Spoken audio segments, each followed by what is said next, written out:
오늘은 다행히 신종 코로나 바이러스 확진자가 추가로 나오지 않았습니다. 하지만 중국은 2003년 사스 당시 사망자를 넘어설 정도로 여전히 확산세입니다. 기로에 서 있다고 판단한 정부가 특단의 조치를 내놨습니다. 일상 접촉자, 밀접 접촉자 구분 없이 확진자와 2m 거리에서 마주친 모든 사람을 2주간 자가 격리하기로 했습니다. 협조하지 않으면 최대 300만 원의 벌금을 물 수도 있습니다. 첫 소식 이다혜 기자입니다. 앞으로 자가격리 대상이 확진자와 2m 거리에 있던 사람으로 대폭 강화됩니다.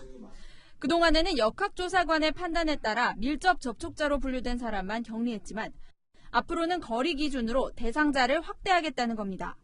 밀접 접촉자와 일상 접촉자를 구분하던 종래의 접촉자 구분을 폐지하고 일괄 접촉자로 구분한 뒤 모두 자가격리 조치를 하도록 하겠습니다. 새로 마련된 기준에 따라 확진자와 2m 안에서 마주친 사람은 물론 2m 반경이 아니더라도 밀폐된 공간에서 확진자가 기침을 했다면 그 시간, 그 장소에 있던 사람은 집 밖을 나올 수 없습니다. 자가격리자에 대해선 지방자치단체 공무원이 1대1로 관리하게 됩니다. 지방자치단체 중에선 경기도가 격리 거부자에 대해 강제 격리 방침을 밝혔습니다. 이재명 지사는 격리 대상자가 연락 두절되거나 벌금만 내겠다며 격리를 거부한 사례가 있었다며 행정력 낭비를 막기 위해 경찰과 공조할 거라고 밝혔습니다. 7일부터는 민간 병원과 전문 검사기관에서도 진단 시약이 배포돼 바이러스 검사를 할 수 있고 6시간 만에 결과를 알 수 있습니다. 오늘 자정부터는 중국인 입국 절차도 까다로워집니다. 중국 전용 입국장에서 연락처와 소재지를 파악하고 발열과 기침 증상만 있어도 바이러스 검사를 실시합니다. 채널A 뉴스 이다혜입니다. 좋은 소식도 있습니다. 15명의 확진자 중 처음으로 두 번째 확진자가 퇴원을 검토할 만큼 상태가 호전됐습니다. 현장에 나가 있는 취재 기자 연결해 알아보겠습니다. 홍유라 기자, 환자 상태는 정확히 어떻습니까? 증상이 완전히 사라진 건가요? 네, 이곳 국립중앙의료원에 격리돼 치료를 받아왔던 두 번째 확진 환자에 대해 정부는 오늘 완쾌라는 표현을 썼습니다. 의료진은 항바이러스제 투여를 중지했고 퇴원을 검토하고 있습니다.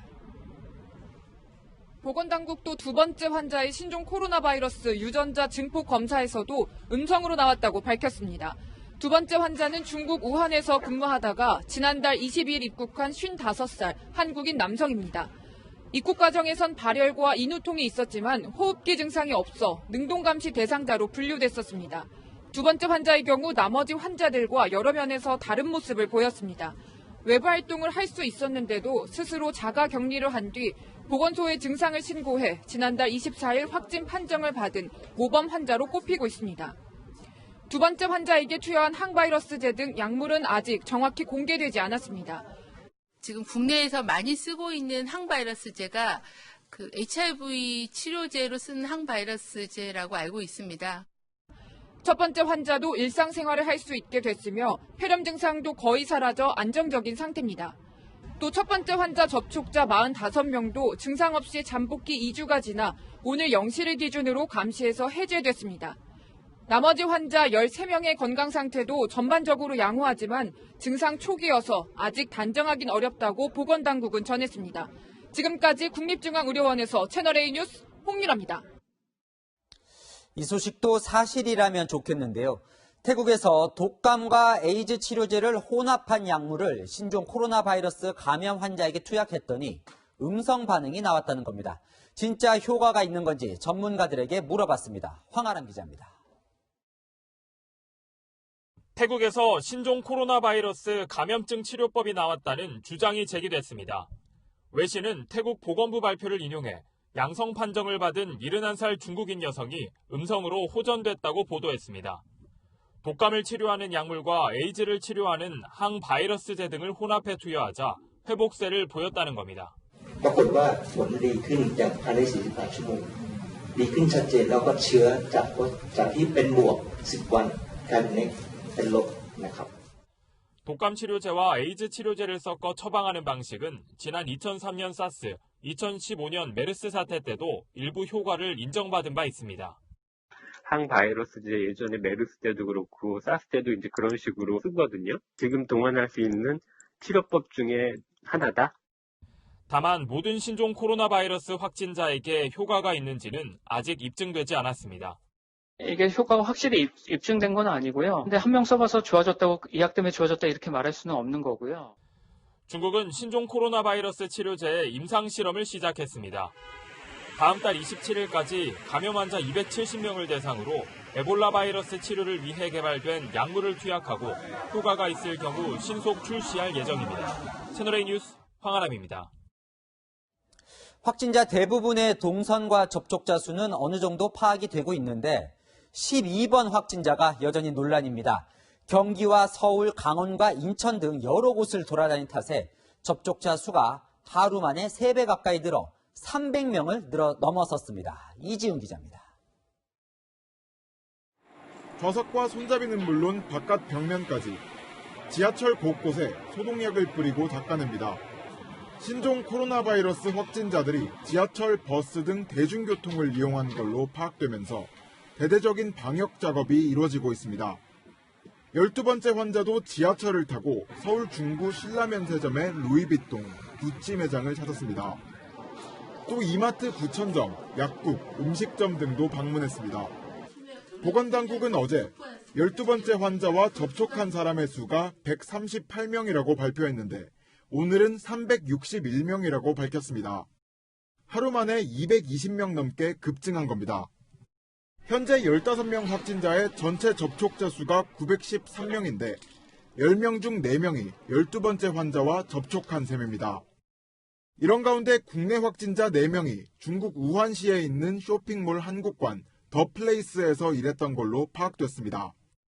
3분은 4층에 근무를 하시는 분이고요. 한 분은 1층에서 근무를 하시는데 주로 4, 5층 화장실을 이용하셨다 그래서 이 쇼핑몰은 영업을 재개하지 않고 무기한 휴점에 들어간 걸로 알려졌습니다. 채널A 뉴스 이지훈입니다. 이번엔 제주도 관광을 마치고 중국에서 확진 판정을 받은 중국인 여성 소식입니다. 그동안 이 여성은 귀국 후 중국에서 처음 발열 증세를 보인 것으로 파악돼 왔는데 뒤늦게 이 중국인이 제주도의 한 약국에서 해열제를 산 사실이 드러났습니다. 제주 주민들이 불안해하고 있습니다. 배유미 기자입니다.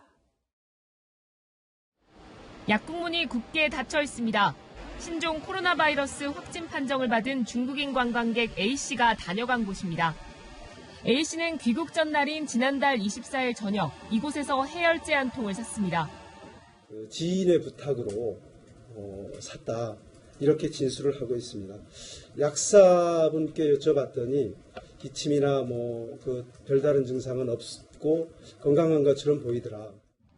A씨는 이후에도 1시간 넘게 거리를 산책했고 인근 옷가게와 편의점에서 쇼핑을 한 뒤 숙소로 돌아왔습니다.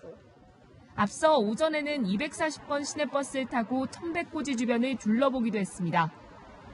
보건당국은 약사 진술과 A씨 동선 등을 감안할 때 여행 도중 증상이 나타났을 가능성은 낮다고 보고 있습니다. 하지만 무증상 상태에서도 전염될 수 있다는 점에서 긴장을 놓지 않고 있습니다. 특히 A씨가 당초 알려졌던 양저우가 아닌 우한 출신인 게 뒤늦게 드러나면서 주민들은 불안감을 감추지 못하고 있습니다.